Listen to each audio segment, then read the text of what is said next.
19 सितंबर 2023 भारत के इतिहास का एक नया अध्याय लिखने वाला दिन बन गया, जब देश के सांसदों ने नई संसद भवन में प्रवेश किया। सांसदों के मन में जहां एक तरफ नए संसद भवन को लेकर चेहरे पर खुशियां थी, वहीं पुराने संसद भवन के बीते दिनों की यादें भी देखी जा सकती थी। पंडित नेहरू से लेकर नरेंद्र मोदी तक का सफर का साक्षी रहा देश का पुराना संसद भवन को प्रधानमंत्री नरेंद्र मोदी ने संविधान भवन का नया नाम दिया। सबसे पहले यह जानते हैं कि नई संसद भवन की जरूरत क्यों पड़ी। सरकार का कहना है कि आजादी से पहले जब संसद भवन का निर्माण किया जा रहा था, तब सीवर लाइनों, एयर कंडीशनिंग, अग्निशमन, सीसीटीवी, ऑडियो वीडियो सिस्टम जैसी चीजों का खासा ध्यान नहीं रखा गया था। बदलते समय के साथ संसद भवन में इन सुविधाओं को जोड़ा तो गया, लेकिन यह पूर्णतः सफल नहीं हुए। भवन में सीलन जैसी दिक्कतें पैदा हुई हैं और आग लगने का खतरा बढ़ गया। करीब 100 साल पहले जब संसद भवन का निर्माण हुआ था, उस वक्त दिल्ली भूकंपीय क्षेत्र 2 में थी, लेकिन अब यह 4 में पहुंच गई है। दिल्ली में अगर भूकंप के तेज झटके आते तो संसद भवन क्षतिग्रस्त होने और सांसदों की सुरक्षा के लिए बड़ा खतरा बन जाता। सांसदों के अलावा सैकड़ों की संख्या में ऐसे कर्मचारी हैं जो संसद में काम करते हैं। लगातार बढ़ते दबाव के चलते संसद भवन में काफी भीड़ हो गई थी।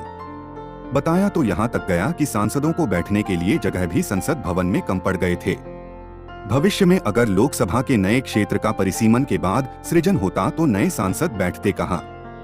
भविष्य की इन सारी समस्याओं को ध्यान में रखते हुए सरकार ने नया संसद भवन बनाने का प्रस्ताव रखा। सेंट्रल विस्टा प्रोजेक्ट के तहत नए संसद भवन का निर्माण किया गया है। दरअसल सेंट्रल विस्टा राजपथ के करीब दोनों तरफ के इलाके को कहते हैं, जिसमें राष्ट्रपति भवन से इंडिया गेट के करीब प्रिंसेस पार्क का इलाका भी शामिल है। नई इमारत बनाने का ठेका टाटा प्रोजेक्ट्स लिमिटेड को मिला था। उसने सितंबर 2020 में 861.90 करोड़ रुपए की बोली लगाकर ये ठेका हासिल किया था। नया संसद भवन सेंट्रल विस्टा प्रोजेक्ट का हिस्सा है। इस प्रोजेक्ट का खाका गुजरात स्थित एक आर्किटेक्चर फर्म HCP डिजाइन्स ने तैयार किया है। मार्च-अप्रैल 2023 में नया संसद भवन बनकर तैयार हो गया और 28 मई 2023 को प्रधानमंत्री नरेंद्र मोदी ने नए संसद भवन का उद्घाटन किया था। नए संसद भवन में संसद सदस्यों के लिए एक लाउंज, एक पुस्तकालय, कई समिति कक्ष, भोजन क्षेत्र और पर्याप्त पार्किंग स्थान भी है। पुराने संसद भवन में जहां 550 लोकसभा के सांसदों की बैठने की व्यवस्था थी, वहीं नए संसद भवन में 888 लोकसभा के सांसद एक साथ बैठ सकते हैं। पुराने संसद भवन में जहां राज्यसभा के 240 सांसदों के बैठने की व्यवस्था थी, वहीं नए संसद भवन में 300 राज्यसभा के सांसद एक साथ बैठ सकते हैं। बात अगर संसद की संयुक्त बैठक की करें तो संसद की संयुक्त बैठक में लोकसभा और राज्यसभा को मिलाकर 1280 सांसद एक साथ बैठ सकते हैं। तिकोने आकार का बना हुआ संसद भवन 4 मंजिला इमारत है।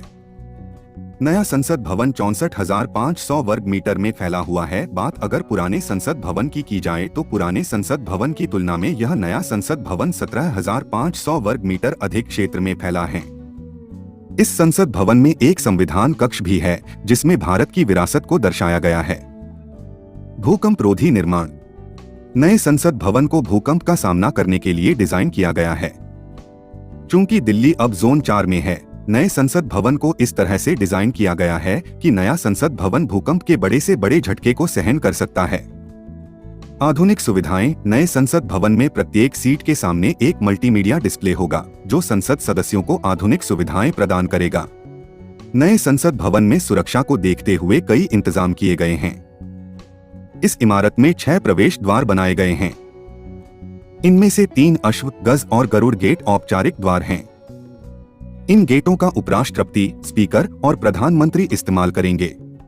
3 अन्य द्वार मकर गेट, शार्दुल गेट और हंस गेट का सांसदों और जनता के लिए इस्तेमाल किया जाएगा। नई संसद भवन में अधिकारियों और कर्मचारियों के ऑफिसों को भी हाईटेक बनाया गया है।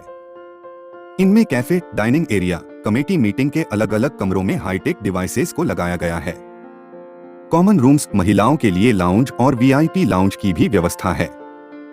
कुल मिलाकर यह कहा जा सकता है कि देश का नया संसद भवन दुनिया का सबसे सुंदर और हाईटेक संसद भवन है।